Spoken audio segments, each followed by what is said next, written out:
Hello. I, 34 male, got laid off on a Thursday. Not fired, laid off. There's a big difference, though my now ex-girlfriend didn't seem to care about the distinction. To give you some quick context, I worked in product management at a mid-sized tech company for 6 years. I was a senior product manager, making a very good salary, and had a solid reputation in my field. Then, our company got acquired about 8 months ago. The new parent company decided it was time to streamline operations. In corporate speak, that means they completely gutted our entire product division because they already had their own internal team. 73 people lost their jobs that Thursday morning. I was one of them. It wasn't personal. It wasn't based on my performance. It was just cold, corporate, soul-crushing business. I found out at 10 a.m. By 11 a.m., I had packed my entire desk into a sad little cardboard box. By noon, I was sitting alone in my car in the parking garage, staring at my phone, trying to figure out who I should call first. I decided to call my girlfriend. We had been together for 14 months. We met through a mutual friend, hit it off immediately, and moved in together after 8 months of dating. I honestly thought we were solid. I thought she was my person. "Hey, what's up?" "I'm at lunch," she said when she answered. "I got laid off," I told her. Silence. "Then, what do you mean, laid off?" "The acquisition," I explained. "They cut the whole product team. I'm out." More silence followed. It was much longer this time. When she finally spoke again, her voice had completely changed. It was colder and much more distant. "So you're unemployed?" "For now, yeah," I replied. "But I've got a solid severance package. 4 months of salary plus benefits. And I have plenty of savings. I'll find something else." 4 months. "That's it?" she asked. "That's actually pretty generous for a layoff," I told her. "Most people only got 2 months. But then what? What if you don't find something in 4 months? Then I'll keep looking," I said. "This isn't the end of the world. I have a great resume and good connections. I'll be fine." She went quiet again. I could hear her breathing on the other end of the line. I could almost hear her brain working. "I need to go," she said. "We'll talk tonight." She hung up before I could even respond. I spent the rest of the afternoon doing exactly what you're supposed to do after losing a job. I updated my LinkedIn, reached out to former colleagues, and made a list of companies I wanted to target. It sucked, but I was handling it. Or at least, I was trying to. My girlfriend came home around 7 p.m. I had made dinner. It was nothing fancy, just pasta with that vodka sauce she loves so much. I figured we could eat together, talk about my next steps, and maybe watch something mindless on Netflix. You know, normal couple stuff. She walked in, looked at the table, looked at me, and said, "We need to talk." Nothing good ever follows those 4 words. "I've been thinking about this all afternoon," she started. "And I don't think I can do this." "Do what?" I asked. "This. Us. Dating someone who's unemployed." I just stared at her. "I lost my job 8 hours ago," I said, trying to process it. "I know," she replied. "And I'm sorry. But I've worked too hard to build the life I want, and I can't be with someone who's going to drag me down." "Drag you down?" I repeated. "I got laid off. It happens. It's not like I got fired for stealing or doing something stupid." "It doesn't matter why," she snapped. "What matters is that you don't have a job. And honestly, you don't even seem that upset about it. You're just sitting here making pasta like nothing happened. What should I be doing? Sobbing into a pillow?" I asked, getting angry. "I'm trying to stay productive." "You're acting like a bum," she said. "Like this is just a vacation." Like you don't even care that you just threw away 6 years of career building. Threw away. As if I had chosen to get laid off. As if 73 people had collectively decided to throw away their careers that morning. A bum, I said quietly. I didn't mean it like. You absolutely meant it like that, I interrupted. You called me a bum because I got laid off and didn't immediately have a mental breakdown. I'm just saying, I can't date someone who's unemployed, she said, crossing her arms. I have standards. My parents would never accept it. My friends would never let me hear the end of it. Do you know how embarrassing it would be to tell people my boyfriend doesn't have a job? What am I supposed to say when they ask what you do? How about, he's between roles? Or, he's exploring new opportunities like a normal person. That's just code for unemployed, she scoffed. Everyone knows that. So your concern isn't about me, I realized. It's not about my well-being or my career. It's about what you're going to tell people at brunch. You're twisting my words, she claimed. I'm repeating your exact words back to you, I said. Embarrassing. For her. That was her primary concern. Not how I was feeling, not what I was going through, but how it would look for her social status. Right then, something inside me just settled. It was like the last piece of a puzzle clicking into place. I realized I had been ignoring huge red flags for months. The way she always had to have the absolute nicest things. The condescending way she talked about her coworkers who made less money than her. The way she made me split dinner bills down to the exact penny, even when I was making almost twice her salary. This wasn't actually about the layoff. This was who she truly was. The layoff just forced her to show it. You're right, I said. I what? She blinked. You're right, I repeated.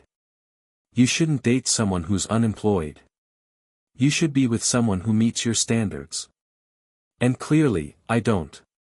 That's not what I think you should pack a bag, I cut her off. Go stay with a friend or your parents for a bit. I'll box up the rest of your stuff, and you can pick it up whenever. Wait, she said, looking shocked. You're kicking me out. I live here. The lease is in my name, I reminded her. You moved into my place. And now I'm asking you to leave. You can't just. I can, and I am. She stood there with her mouth open, clearly not expecting this turn of events. She thought she held all the power in this conversation. She thought I would beg her to stay, promise to find a job by tomorrow morning, and grovel for her approval. Nope. Fine, she said, her face hardening. But don't come crawling back when you realize what you've lost. I won't, I replied. She went into the bedroom and packed a bag, stuffing her clothes in aggressively. I could hear her muttering about how crazy and unstable I was being. This is insane, she yelled from the bedroom. You're throwing away 14 months because of one conversation. I'm ending a relationship with someone who sees me as a status symbol instead of a real person, I called back. There's a big difference. Status symbol. She said, walking out. I loved you. You loved what I represented, I told her. You loved the job title, the salary, and the lifestyle. The exact moment that was threatened, you were already out the door. That's not true. You literally just told me you can't date someone who's unemployed, I pointed out. Those were your exact words. What part of that suggests you loved me and not just what I provided for you? She didn't have an answer for that. She just kept packing in silence. You're going to regret this, she said as she reached the front door. When you're still unemployed in 6 months, eating ramen and wondering where it all went wrong, you'll think about this exact moment. Maybe, I said. Or maybe I'll be just fine, and you'll be the one filled with regrets. We'll see. Don't come crawling back, she repeated. I won't. She slammed the door hard enough to rattle the picture frames on the wall. I sat back down at the dinner table with my now cold pasta and ate alone. Honestly, it was the best meal I'd had in months. The apartment felt bigger, quieter, and peaceful. For the first time in a long time, I felt like I could finally breathe. Update 1, 6 weeks later. So, the job search has been pretty interesting. First, the good news, I'm not panicking. My severance package is covering all my bills, my savings are completely untouched, and I've been treating the job hunt like a full-time executive role. Networking, applying, interviewing, the whole routine. The job market is rough right now, everyone knows that. But I have a strong background and a very solid network. By week 3, I had 2 promising leads. By week 5, I was in the final interview rounds with both companies. Here is where things get a bit weird. One of the companies I was interviewing with is a massive player in my industry. It's not a startup, and it's not some mid-tier firm. It is one of the companies. The kind of place where people build their entire careers. And ironically, it's the exact company my ex always talked about wanting to work at. I knew for a fact she had applied there twice before we even met, and she got rejected both times. She would bring it up whenever she saw anything about them online, saying things like, "That should have been me, I would have been perfect there, they made a huge mistake." When the corporate recruiter first reached out to me about this role, I almost laughed. The position was Director of Product Strategy. That was 2 full levels above my previous position. I assumed it was just one of those automated messages recruiters blast out to everyone, and I almost deleted it. But I decided to respond anyway. I did the initial phone screen. Then the first round. Then the second round. Then the third. Each time, I fully expected to get cut from the running. Each time, I advanced. By week 5, I was in the final rounds interviewing directly with the CEO. It was a role that reported straight to the C-suite. A role that, if I landed it, would come with a vice president title. I didn't tell a soul. Not my friends, not my family. I didn't want to jinx it. Meanwhile, my ex had been very busy. The blocking hadn't stopped her at all. She had found plenty of workarounds, using mutual friends, creating new email addresses, and even sending a LinkedIn message from a blank profile that was blatantly her. The messages she sent followed a hilariously predictable weekly pattern. Week 1, I think we both said things we didn't mean. Can we talk? Week 2, you're being really immature about this. Adults communicate. Week 3, everyone agrees you overreacted. My mom thinks you're having some kind of breakdown. Week 4, I deserve my stuff back. You can't just keep my things hostage. That's actually illegal, you know. I looked it up. I could call the police. Week 5, my mother wants to talk to you. She thinks there's been a misunderstanding. She always liked you. Don't you want to at least hear her out? Week 6, you're being really petty. Everyone at work thinks you're having some kind of mental breakdown. Is this really the person you want to be? Now, let's talk about her stuff. I had boxed up every single thing she owned within 2 days of her leaving. I texted her, right before I blocked her, telling her she could pick it up anytime. She never responded to that text. But now, 6 weeks later, suddenly her belongings were an absolute emergency, and I was apparently holding them hostage. I decided to use a mutual friend as an intermediary. I told him she could pick up the boxes from my building's lobby on Saturday between noon and 2 p.m. I would leave them with the front desk staff, so no personal contact was necessary. She showed up and got her boxes. But apparently, even that wasn't enough to satisfy her. She's really upset that you wouldn't see her in person, the mutual friend told me later that evening. She called me a bum and told me she couldn't date an unemployed person, I reminded him. Why on earth would I want to see her? She says she didn't mean it, the friend replied. She was just in shock. She was in shock. I laughed. My job was the one that got eliminated. What exactly was she in shock about? He didn't have an answer for that. The following week, I got the call. The CEO loved me, the executive team loved me, and the official offer was on its way. When I saw the final numbers on the offer letter, I literally had to sit down. Vice President of Product Strategy. The compensation package was nearly double what I had been making at my old job. It included equity, a massive bonus structure, and incredible benefits. I accepted the offer immediately. My first day was scheduled for 2 weeks out. I spent those 2 weeks completely decompressing, setting up my new work-from-home office space, and intentionally not thinking about my ex at all. That changed quickly when she found out. Update 2, 3 months after the breakup. Someone told her. I still don't know who it was, but someone spilled the beans. Maybe it was a mutual friend who saw my updated LinkedIn profile, or maybe she had been stalking my page from a fake account. It doesn't matter. The point is, she found out I had landed an executive role at her absolute dream company. As a vice president. Making what I can only assume she imagined was a massive fortune. The first sign of trouble was a message request on Instagram from an account I didn't recognize. It was just a simple, "Hey, is this you?" message. I ignored it.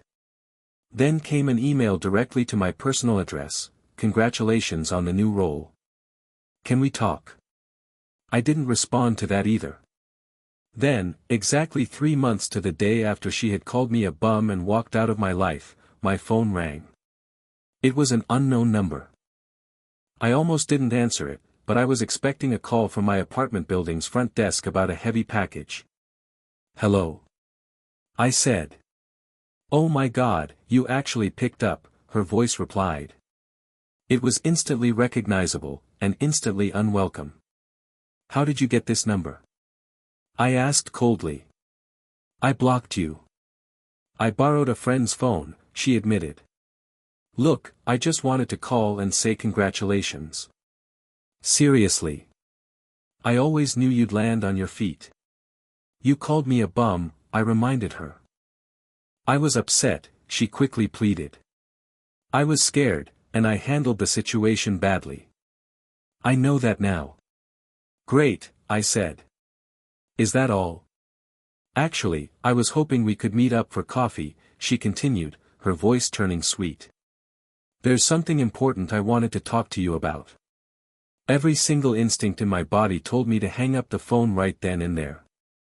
But there was a petty part of me, a part I'm not particularly proud of, that wanted to see what she actually wanted. I wanted to watch her ask for something she couldn't have. "Fine," I said. "Coffee. Tomorrow at 3 p.m. That cafe on the corner near my old building. I'll be there." The next day, I showed up 5 minutes early. To my surprise, she was already sitting there. She had never been early for a single thing in the entire 14 months I had known her.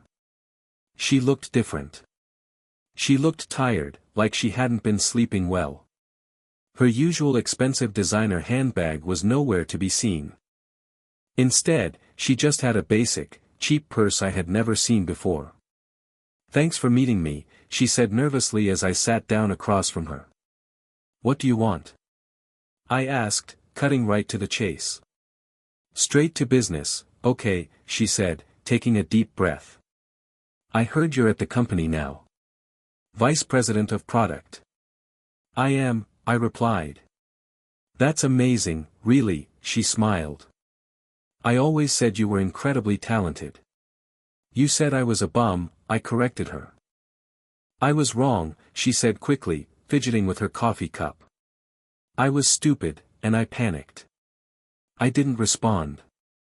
I just sat there and waited for her to get to the point. Here's the thing," she continued, looking down at the table. "I'm in a bit of a situation. Financially." And there it was. The real, underlying reason for this entire meeting. "My company did layoffs last month," she explained. "I wasn't cut, thankfully. But they completely eliminated all corporate bonuses for the year and reduced everyone's base salary by 15%. And I had some major expenses that I was heavily counting on that bonus to cover. What kind of expenses? I asked. Credit cards, mostly, she murmured. I may have gotten a little carried away after we broke up. Retail therapy, you know. And my car payment is high. Plus, my student loans just came out of deferment. And there was this trip I had already put a big deposit on. It's just a lot of money hit me all at once. A trip? I asked, raising an eyebrow. You went on a trip while drowning in credit card debt. It was supposed to be a girl's trip, she defended herself. I couldn't just cancel on them. The deposit was completely non-refundable anyway. So you went on a vacation you couldn't afford, I summarized. And now you want me to bail you out of your financial mess. You're making it sound way worse than it actually is, she whined. I'm just repeating your exact words back to you, I said. The point is, I really need help, she pleaded, looking up at me. And you're the only person I know who could actually help me out right now. What about your parents? I asked. You know, the ones whose opinions mattered so much to you when I lost my job. They've already helped me out as much as they possibly can, she admitted, looking away in shame. And honestly, they're not exactly thrilled with me right now. Why not? Because they think I made a massive mistake, she whispered. With you. With everything. Smart people, your parents, I noted. I was hoping maybe you could help me out, she said, her voice cracking. Just a personal loan. Just until I can get back on my feet. I know we didn't end things on good terms. But we were together for over a year. That has to mean something, right? She wanted money. Of course she did. The exact woman who dumped me on a Thursday because I was temporarily unemployed was now begging the fully employed executive version of me for a financial lifeline. How much money are we talking about? I asked. Her eyes instantly lit up. She genuinely thought I was considering it. $8,000 would get me completely current on all my bills, she said quickly. But even $5,000 would make a massive difference right now. $8,000, I repeated slowly. I know it's a lot, she said frantically. But I would pay you back. With interest. Whatever you think is fair. I'll sign a legal contract if you want me to. I'll even put up collateral. What collateral? I asked, looking at her. You just told me you're completely broke. I don't know, she stammered. My laptop. My jewelry. Your laptop is worth maybe $200 used, I pointed out. And I've never seen you wear a single piece of jewelry worth more than $50. Why are you being so mean about this? She cried, her eyes welling up with tears. I'm not being mean, I replied calmly. I'm being realistic. Something you apparently have a lot of trouble with.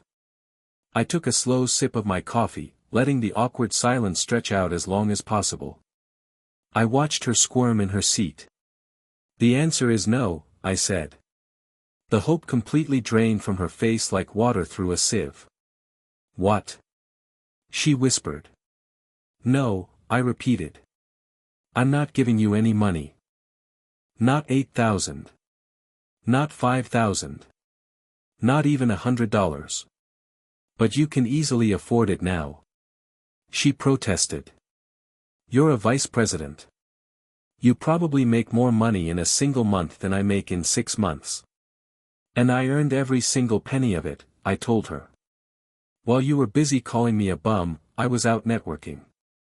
While you were going on a luxury vacation you couldn't afford, I was prepping for intense interviews. While you were maxing out your credit cards on useless retail therapy, I was building a real career. This isn't luck. This is hard work. And I am absolutely not going to subsidize your poor life choices just because we used to date. I could afford to help you before, I continued. I had plenty of savings, remember? Savings that you didn't think mattered at all because I was just an embarrassing bum without a corporate title. That was different, she sobbed. How? How exactly was it different? I asked. I had money in the bank. I had amazing prospects. I had a great severance package. But you walked out the door because being associated with an unemployed guy was too embarrassing for your brunch friends. Now, you are completely underwater on credit cards and car payments, and you expect me to just bail you out? I made a mistake, she wept openly now. Yeah, you did, I agreed. Multiple mistakes, from the sounds of it. The credit cards, the vacation, the retail therapy. But do you want to know what your biggest mistake of all was? Thinking that people only have value when they are actively employed and successful. That's not what I think, she cried. It is exactly what you think, I said, looking her dead in the eye. It is exactly what you said to me. You can't date someone who's unemployed. I'm a bum. Standards. Parents. Embarrassment. Is any of this ringing a bell for you? She was crying hysterically now.